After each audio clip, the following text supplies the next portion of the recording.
Hello mga ka-hunter, Philippine Coin Hunter nga pala. So ito na naman tayo guys sa ating pag-share nating collection, at the same time isasabi tayo ng totoong presyo base sa ating karanasan. Dito sa ating channel, i-share lang po talaga tayo ng ating kaalaman para magkaroon kayo ng idea kung magkano yung hawak yung mga barya or yung mga banknotes na hawak nyo.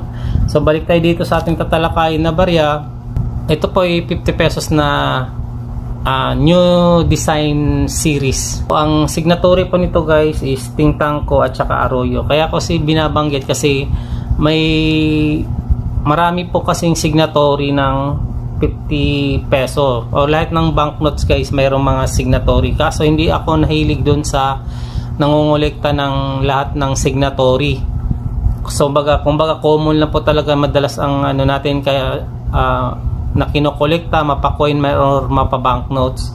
So dito sa Tingtangco at saka Arroyo, ang bili lang po natin dito is 35 lang. Kasi